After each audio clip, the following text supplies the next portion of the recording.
In today's session, we're going to take a look at Battery 2 and MIDI files, how to manipulate them, how to use them with Battery 2.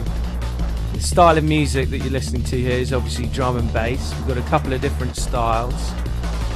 We're going to show you how to make up these beats. Specifically the beats today is what we're going to be looking at. Now, Battery 2, what is that? It's basically a sampler drum module, which means it's a sampler that's dedicated to drums. This is what it looks like. All the flashing lights are the sounds that are actually playing. Those are cells. We've programmed the sounds that you can hear on those cells that are active or flashing. Now this looks a bit like an MPC, which is made by Akai.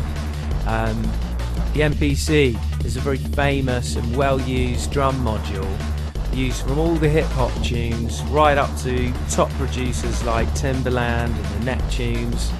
The reason I'm mentioning that is because this sampler battery is laid out in the same way as the MPC, because it's not looking like a keyboard, it's got pads on it, and therefore if you want to set up a drum pad to trigger the sounds in Battery, it's quite a good way of using it. Now Battery can be standalone, in other words not used within a program, or you can use it as a plugin. Now most people use a sequencer such as Cubase SX or Logic, and we're today using Cubase SX, and we're going to use Battery 2 as a plugin within Cubase SX. That's what you're hearing at the moment, and basically we're going to show you how to make the beats that you're hearing now. So let's get on with it.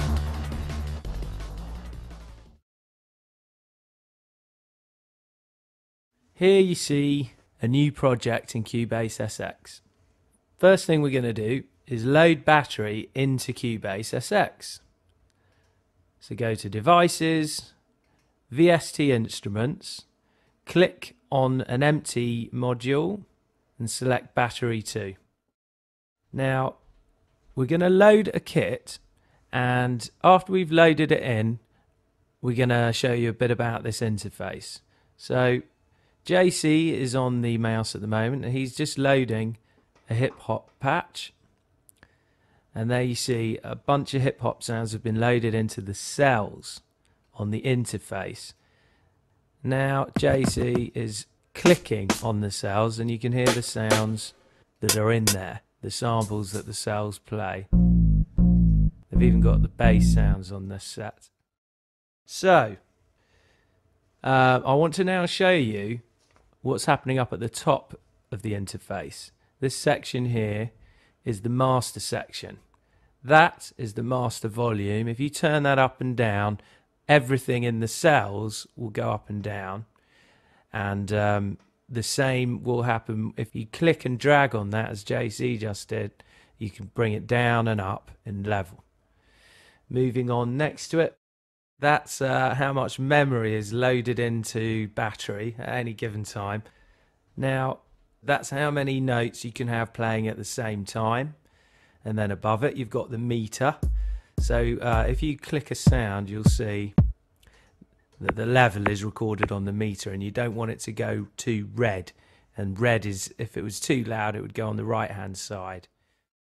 Okay, now we'll take a look in File. This is a very important menu. It's where you load the kits.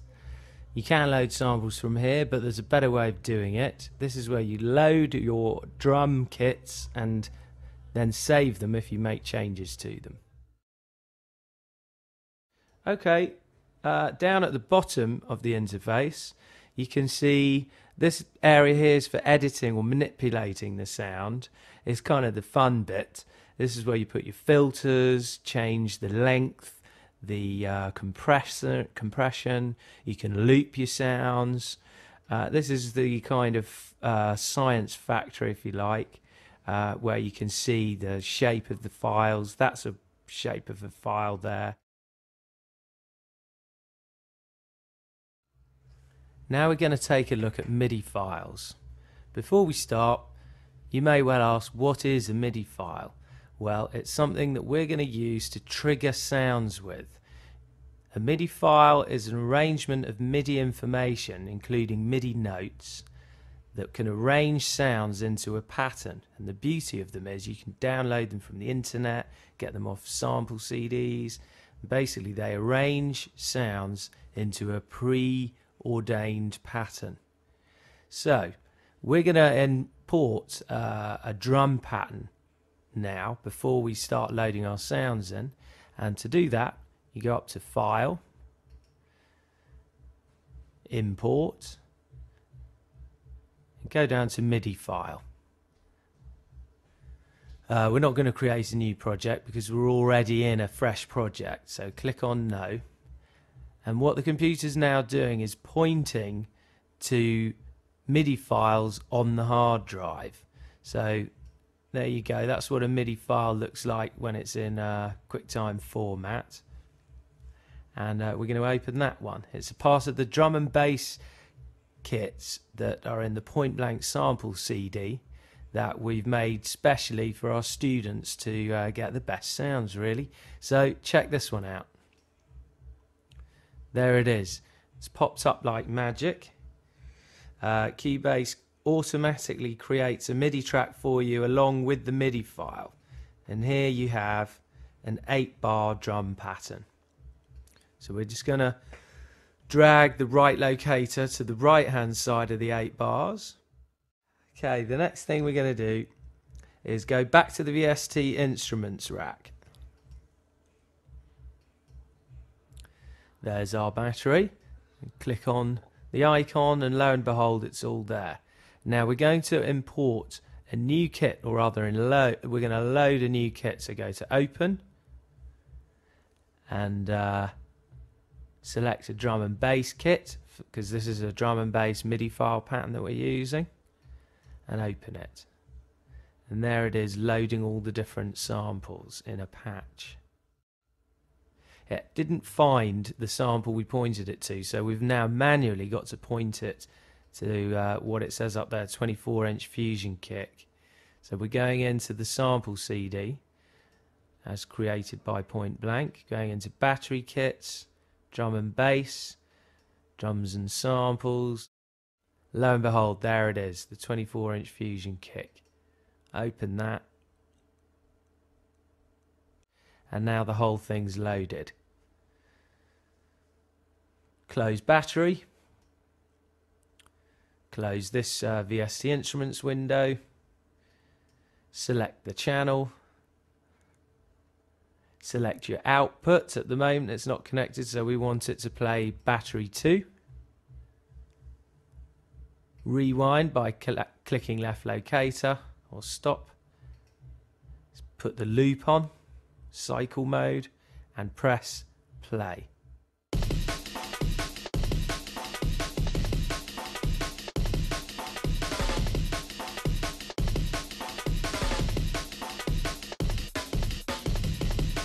So as you can see, it's a pretty cool beat, and it was fairly easy to get that going. You may well ask why use MIDI files. Well, this should give you your answer. As a beginner, or somebody at the beginning of their travels wanting to become a fantastic drum and bass, or hip hop, or grime, or any kind of producer, rock, anything, you can get access to these MIDI files. And as you'll see in a second, you can then manipulate them and make them your own. Let's take a look inside this one. Now, as you can see, it's a bunch of dots all playing in a sequence. I'm just scrolling up and down using this blue thing on the right here because it's going up and down the keyboard that you can see on the left side, and each of these notes corresponds to a note on the keyboard.